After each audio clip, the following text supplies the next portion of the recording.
আসসালামু আলাইকুম, আশা করি সবাই ভালো আছেন। সবাইকে স্বাগত ব্লগ ভিডিওতে। আজকে কথা বলবো যে সংবিধান নিয়ে যে সমস্যা তৈরি হয়েছে। আমি আজকে একটা নিউজ পেলাম, সেটা হচ্ছে যে গণভোট অধ্যাদেশ সংসদ উত্থাপন হবে না, এবং তার সাথে আমি রিলেট করেছি আমাদের পররাষ্ট্রমন্ত্রী দিল্লি যাচ্ছে 7 এপ্রিল। আসুন কেন এই বিষয়টাকে রিলেট করেছি সে বিষয় নিয়ে আজকে কথা বলবো।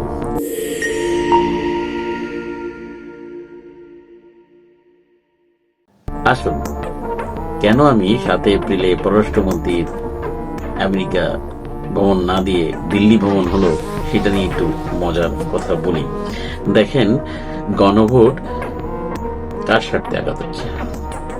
শুধু কি বিএনপি স্বার্থে? না, গণভোট অবশ্যই আমাদের ভারতীয় দাদাবাবুদের স্বপ্নে আকাঙ্ক্ষায় দানা যেটা বেঁধেছিল, যে ভয় যেটা বেঁধেছিল সেটারই প্রতিফলন। কারণ গণভোটে মানুষের প্রতিফলন হবে, তারা এটা বুঝে গিয়েছে।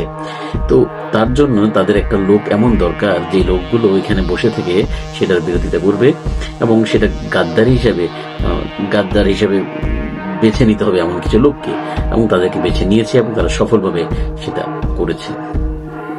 এবং 7 এপ্রিল সেই তাশরিফ নিতে যাচ্ছে আমাদের বর্তমান পররাষ্ট্রমন্ত্রী। যাচ্ছে কার কাছে? আমাদের দিল্লির মসনদে যাচ্ছে বলার জন্য যে আমরা গণভোট প্রত্যাখ্যান করে আপনাদের দেওয়া 72 সংবিধানকে জিয়ে রেখেছি, যে সংবিধানের মাধ্যমে আমরা আমাদের গোলামি কিনে নিয়েছি। আপনারা যেভাবে বলেছেন আমরা সেভাবে এই রাষ্ট্রকে পরিচালনা করতে চাই। আওয়ামী লীগ চলে গিয়েছে, কেন সমস্যা নেই, কিন্তু আমরা কিন্তু রয়ে গেছি। আমরা আওয়ামী লীগ হয়ে কাজ করব। আওয়ামী লীগকে মানুষ বের করে দিয়েছে, কিন্তু মানুষ তো জিয়াউর রহমানকে ভালোবাসে।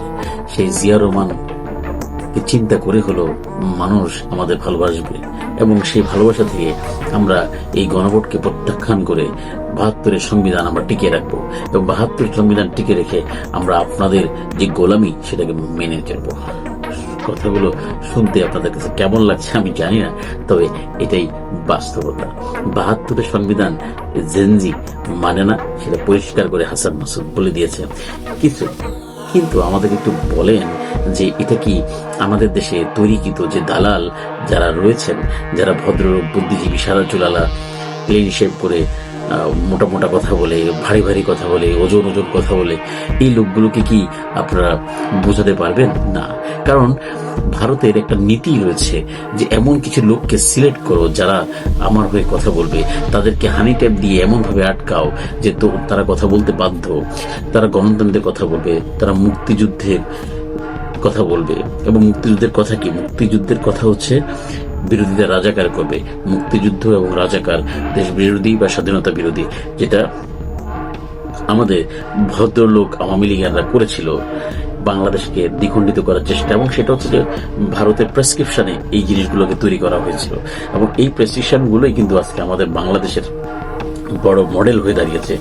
এবং সেটা কিন্তু 5 আগস্ট পর্যন্ত মানুষ বিশ্বাস করেছিল এই প্রেসক্রিপশন শেষ, কিন্তু নয়। 5 আগস্টের পরে নতুন ভাবে উদ্ধার করা হয়েছে নতুন একজনকে, যিনি চলে গিয়েছে তারই কিছু লোক রেখে গিয়েছে, এবং সে নতুন রূপে ক্ষমতার লোভে এই জিনিসগুলো মেনেও নিয়েছে। 72 সংবিধান আমাদের লাগবে, হোক না 72 সংবিধান নিয়ে যায়। আচ্ছা, আমি এখন যদি বলি বিএনপি কেন 72 সংবিধানকে মুছতে চাচ্ছে না, এবং তারা তাদের স্বার্থ কি গণভোটকে বিরোধিতা করা? এই গণভোট বিরোধিতা করার মূল যে কাঠামো, সমস্যা একদম প্রথমে যদি বলি, তাদের সভাপতি যিনি হবে তিনি প্রধানমন্ত্রী হতে পারবে না। এখন আপনি আসেন আরেকটা মজার বিষয়, যেটা সবাই সম্মত হয়েছিল, যে উচ্চ কক্ষে কি করা হবে?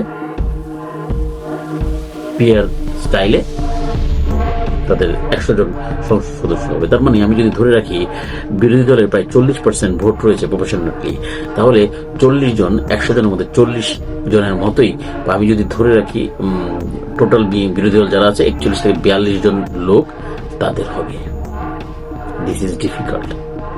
উচ্চ কক্ষে তাদের এই প্রপোর্শনটা তারা মানছে না। তো সে জায়গায় আমি বলতে চাই যে গণভোটটা যে কন্ট্রোল, রাষ্ট্রের যে কন্ট্রোল, সরকারের যে কন্ট্রোল, সে কন্ট্রোলটা সরকার নিতে পারবে না, কারণ সবকিছু পারমিটেড হবে উচ্চ পক্ষ থেকে। তো সেই জায়গা থেকে আপনি সাধারণ মাথায় বলেন তাদেরকে যে কন্ট্রোলের জায়গাটা, বিএনপিকে যারা ক্ষমতায় নিয়ে এসছে, যারা সংবিধান তাদেরকে দিয়েছে, তাদেরকে মাথা কি ঠিক থাকবে না। এবং গণভোট বাতিল করে প্রথম যে স্টেপ দাদাবাবুরা তাদেরকে দিয়েছিল যে আওয়ামী লীগকে যেভাবে হোক প্রতিষ্ঠিত করতে হবে, এবং আওয়ামী লীগকে প্রতিষ্ঠিত করতে হলে তোমাকে 72-এর সংবিধান প্রতিষ্ঠিত রাখতে হবে। তুমি তাদেরকে জেল থেকে ছাড়াবা, পর্যায়ক্রমে মানুষের চোখে ধুলা দিয়ে দিয়ে তাদেরকে আস্তে আস্তে জেল থেকে ছাড়াবা। এরপরে আমি তোমাদেরকে প্ল্যান দিব। হাদি যে হত্যাকাণ্ড হয়েছে, সে হাতি হত্যাকাণ্ডের যে ফয়সাল, তাকে পড়াশোনা করানো হচ্ছে, বাংলাদেশে আমি আনবো। বাংলাদেশে এনে আমি তোমাদেরকে জামাত শিবিরের উপর গায়ে তুলে দিব। সেই প্ল্যান অনুযায়ী আমি যাচ্ছি, ধৈর্য ধরো। এবং প্রথম যে তাসরিফ আমাদের পররাষ্ট্রমন্ত্রী দিল্লির মসনদ নিতে গিয়েছে 7 এপ্রিল, সেটাকে রিলেট করে যে গিয়ে বলবে, দাদাবাবুরা আমরা তো ছেড়ে এসেছি, গণভোটকে ছুঁড়ে ফেলে দিয়েছি, জনগণের রায়কে ছুঁড়ে ফেলে দিয়েছি, এদেশের জনগণ রায়কে মানা হবে না। এতদিন জনগণ রায়কে উপেক্ষা করে আপনি এই আওয়ামী লীগকে পুষেছি, এখন জনগণ তো তাকে লাথি মেরে বের করে দিয়েছে। এখন কি করা যায়? এখন তাদেরকে নিতে হবে, মানতে হবে। কিভাবে মানতে হবে? এই যে আমার গণভোটকে আপনিও লাথি মেরে ফেলে দেন। জনগণের রায় এদেশ চলবে না, এদেশ দাদাবাবুদের রায় চলবে। দাদাবাবুরা যেভাবে সংবিধান করে দিবে, যেভাবে জাতীয় সঙ্গীত আমাদের জন্য করে দিবে, যেভাবে উদীচী তৈরি করে দিবে, উদীচী যে ভাষায় কথা বলবে, ছায়ানট যে ভাষায় কথা বলবে, সে ভাষায় তোমাকে কথা বলতে হবে। তোমাদের ভাষা যদি এমন ভিন্ন হয়, তোমরা জঙ্গি, উগ্রবাদী, মৌলবাদী এই ট্যাগ পেয়ে যাবে। এটা হচ্ছে যে আমাদের বাস্তবতা। তাই আমি আবার বলছি, গণভোটকে ফেলে দেওয়া বা জুলাইকে প্রত্যাখ্যান করা, এটা সরাসরি দাদাবাবুদের একদম সাজানো গোছানো গল্প। আর কত প্রমাণ দরকার, আর কত প্রমাণ তোমাকে দিলে এই বাংলাদেশে তোমরা জেগে উঠবে বা বুঝতে পারবে। আজও আওয়ামী লীগ, বিএনপি, শেখ মুজিব, জিয়াউর রহমান, কি কোনো লাভ নেই। তোমাকে আমাকে এমন ভাবে পিষে খাবে, সেটা শুধু চেয়ে চেয়ে দেখা ছাড়া আর কোনো সুযোগ থাকবে না। 7 এপ্রিল এভাবেই রিলেট করছে যে দিল্লির মসনদে আমি যাচ্ছি, গিয়ে আমি বলবো যে আমরা প্রথম স্টেপ কার্যকরী করতে পেরেছি। কারণ দাদাবাবুরা তাকিয়ে আছে, তোমাদেরকে তো আমি ক্ষমতা এনেছি, কি করছো তোমরা, আমরা যা বলছি সেটা কি করছো কিনা, সেটা কি বাস্তবায়ন হচ্ছে কিনা, সেটার রিপোর্টও দিতে হবে। এবং রিপোর্টটা কিভাবে নিয়ে যাবে, তার প্রথম স্টেপ যেই বিষয়টা জুলাইকে অবৈধ ঘোষণা করা বা জুলাইকে কোনোভাবে বৈধতা না দেওয়া, সেটা হচ্ছে তাদের মেইন টার্গেট। এই আন্দোলন যে ভুল ছিল, এই আন্দোলন যে ঠিক ছিল না, সেটা তো প্রমাণ করতে হবে। স্টুডেন্টদেরকে, ছাত্রদেরকে, জনতাদেরকে, সবাইকে ভুল প্রমাণ করতে হবে। এটাই তো করেছে আজকে 16টা বছর, আবার সেটা করবে। আমরা চেয়ে চেয়ে দেখব। এবং কাদেরকে দিয়ে সেটা করছে? দুঃখজনক সত্য, আমার দেশের মানুষকে দিয়ে করছে। এবং আমার দেশের মানুষ দিয়ে এই অপকর্মটা করবে। আমরা সাধারণ মানুষ শুধু চেয়ে চেয়ে দেখব। আমার করার কিছু ছিল না, একথাই বলতে হবে। এটাই বাস্তবতা। মেনে নিন, মেনে না নিলে বেঁচে থাকবেন না।